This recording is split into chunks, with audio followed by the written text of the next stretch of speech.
Hey y'all, hey, back with another video. So today when I was at work, minding my business on Twitter, I saw that Cardi B had went live on Twitter Spaces. And so when I went on the Twitter Spaces, it's just literally her yelling and going the hell off. I mean, that's nothing new. But once you listen a little bit more, she was pretty much going the hell off on Joe Budden.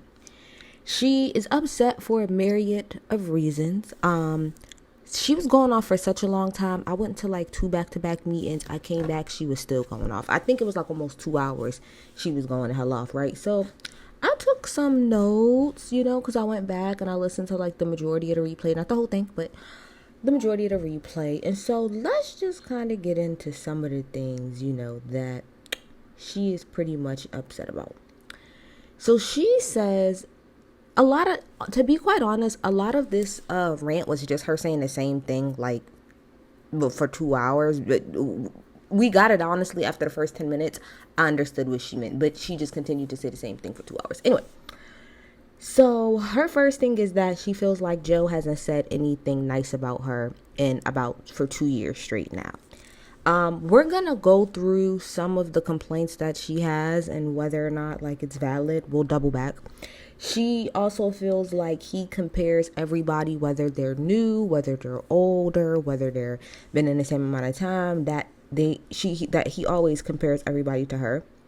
She says multiple times, like, although she calls him out of his name a couple of times, she does say that she respects him as a critic because he's actually really good at making music. So her problem really isn't that he's critiquing her music. She feels like he has like a little bit of an agenda behind it and that he's pretty much being a hater.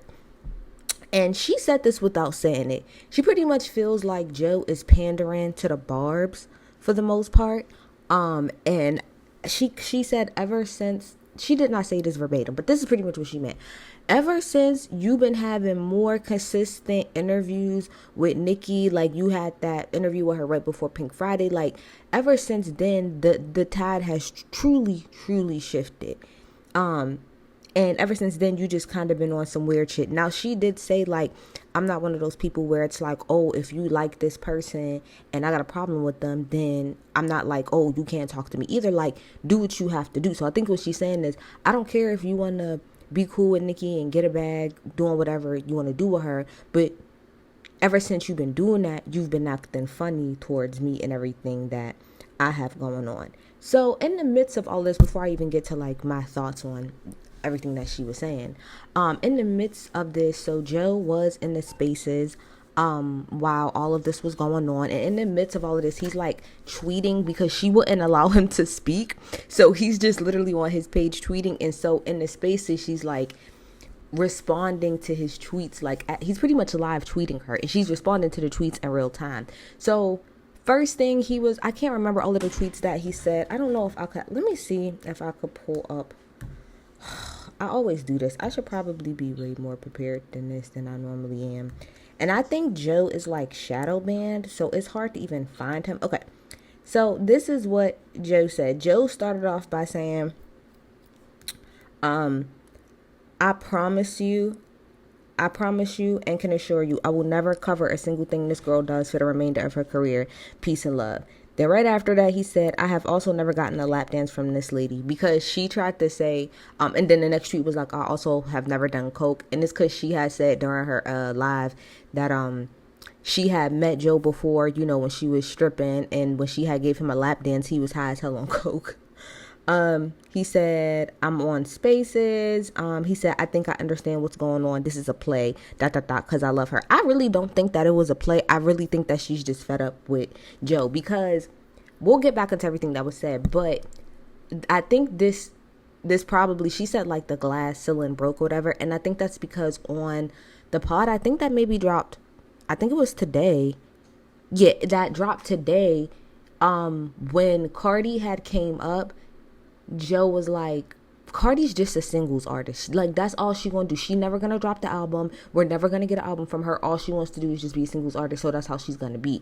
And Flip was like, oh yeah, I heard that at Atlantic too, like about the fact that she's never gonna drop an album. And he was like, yeah, she's not. So I feel like that's kind of where all of this kind of started from. That's the only thing that makes sense to me about why she would be aggravated with him today. But yeah, I don't think it's a play. I think she's just truly fed up.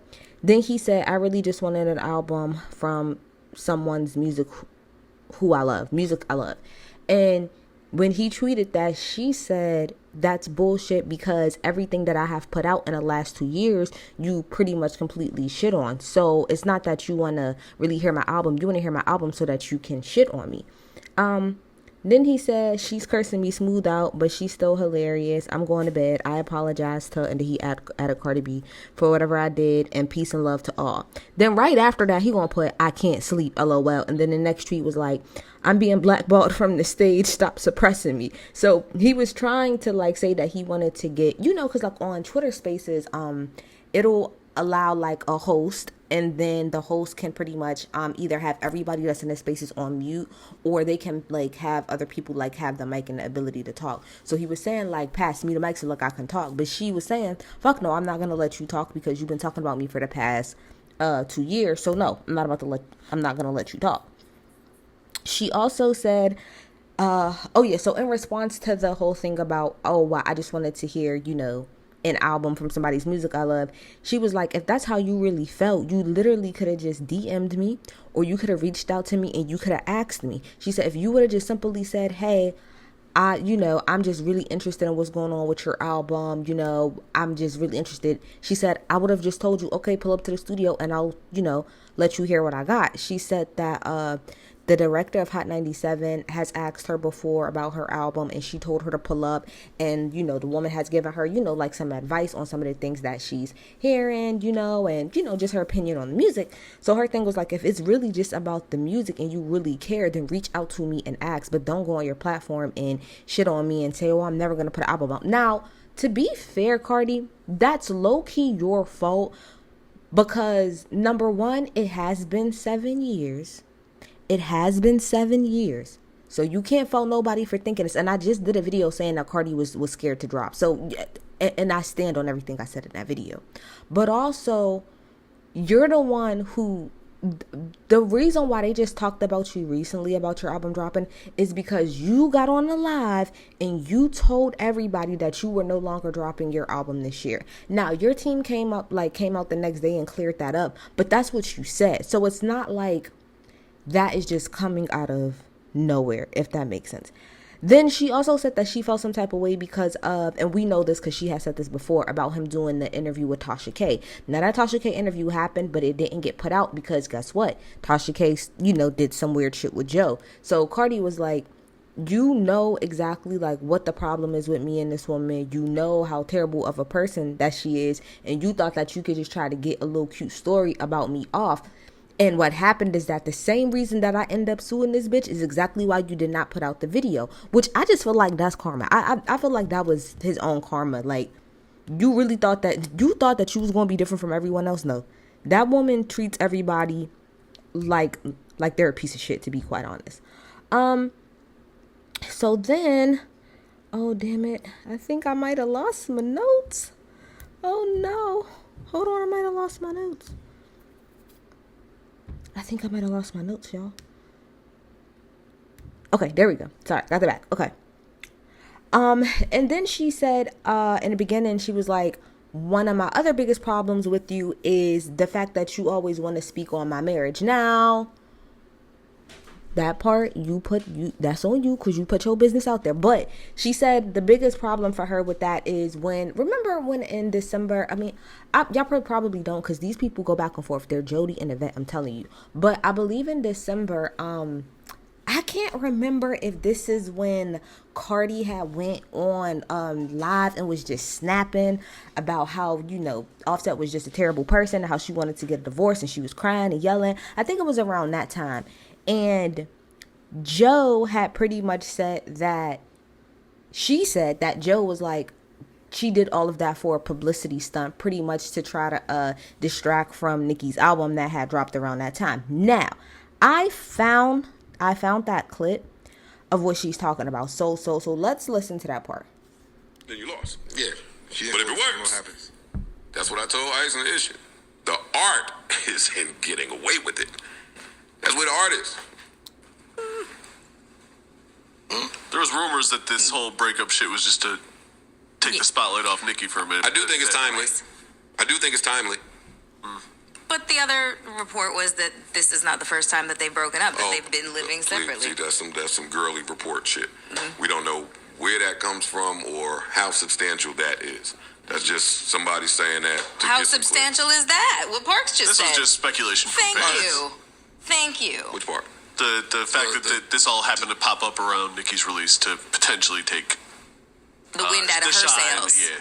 Yeah. That's some valid speculation. That's valid speculation. It's 2023. People. The story right before this was how this industry is and how foul it could be and some of the tricks people play. That was the story before this. Well, I know, but the reason why what I just said relates to what Parks just said is because people had the reaction. They were like, oh, this is cap because Nicki's album's coming out and you want to take the shine away from her. So then the next thing that came out was, no, this has been an ongoing thing. They've been separate. They've been living separate lives to justify that this is not just a ploy. That was why it came out. That would actually make it more of a ploy to me. Mm-hmm. If we've been separated, living separate lives, why is it now just coming? Why is it news now? Why is it now? Why are we now going public and making this a thing? Mm-hmm. Agreed. So yeah, that would actually make me more think that this would be a ploy. It is timely. I'm not saying it's purposeful, but it is timely. She does have a project coming at some point. And it's not a record. FanDuel Casino has your chance at... Sorry about that. So, I think y'all pretty much get the gist of it. So, did he say directly that, that she did all of that for Nicki? No, but he did say that that's very possible. And I guess she really didn't like the fact that he said that.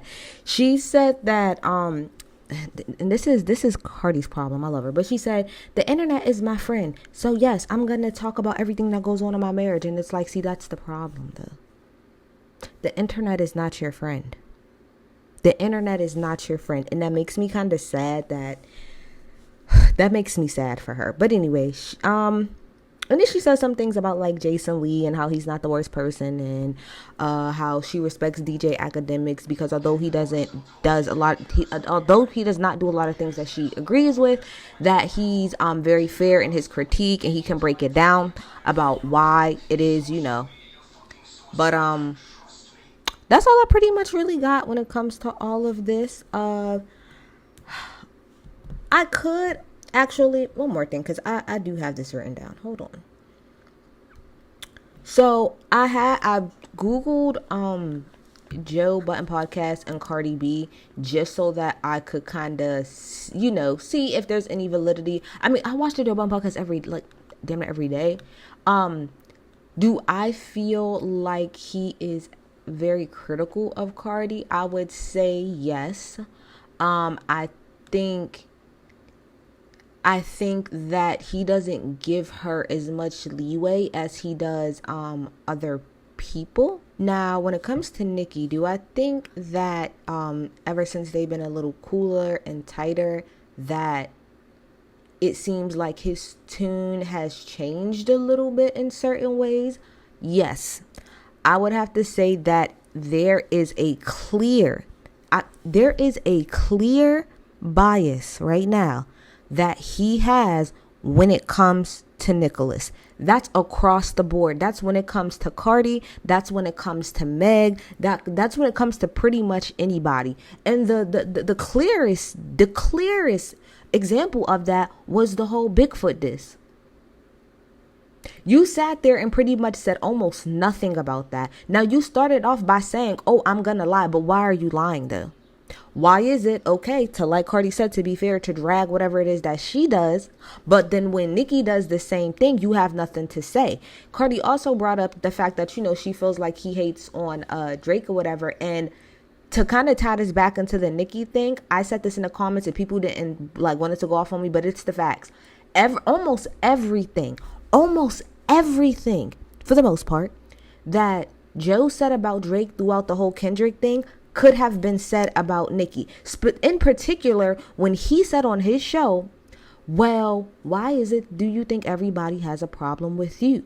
If everybody has a problem with you, it can't be just because they're hating. You have to be the common denominator somewhere in here. So then if that's the case, why does that not apply to Nicki? Why does that not apply to her? Why do you always seem to give her an excuse or not want to be very honest or whatever? You're talking about how in one of these clips, because I just watched, like I said, when I was going through, I had looked up the name and Joe to see how many times he had talked about Cardi. Like the first thing that comes up is Cardi B has obliterated anybody that's on a song with her. And he said in that pretty much that he said that like Cardi smoked it, but not compared to others. So to be fair, he did give her her tens in that. The next one that I saw was like Cardi is afraid to drop. Now in that one, he pretty much goes on to say how like nothing that she had been putting out, and this is after Enough came out because he did not like that record, how pretty much none of her stuff was hidden, and the whole girl rap wave is over, which is insane because if you actually look at right now, it's actually at its peak if we're being honest. But that's kind of what she's talking about to a degree. And when it comes to Nicki has been trying to put out music for a long time and nothing was sticking. Nothing was sticking until maybe the Super Freaky Girl, that kind of stuck a little bit. But prior to that, nothing was hitting. But you didn't call her out that way. So I can see, to me, the clear bias that you kind of have slated towards Nicki. But yeah, and then, you know, the whole Cardi Nicki Offset thing. So I feel like this. I feel like everybody has like a valid side to it. I do think that like the Tomorrow 2, I like the Enough song. That's just me, and I really like what better than Enough. But I feel like he has been probably very critical of her. I think he does try to give her like praises when he can, like when the whole Bia situation was going on. So I mean, I guess she could take it as shade when he was like, she got a whole bunch of writers that could help. But in that situation, he did take her side and saying like, Bia, that's not enough to comfort her. Like, you're never going to be able to comfort her. So I will say that I don't think it's always negative. Like, if I had to give it in the last like 2 years, I would say Hate to Love would be like 80 to 20. 80% of the time, he's probably shitting on something that she's doing. But 20% of the time, he's trying to hype her up. Yeah, that's kind of pretty much all that I got. You know, I feel like her feelings are hurt because, as she said in the live, that like Joe was one of the first people to really like, you know, acknowledge her. So I'm pretty sure, like, similar to Drake, it's probably like kind of hurtful that now it comes off like you just want to trash everything that I do.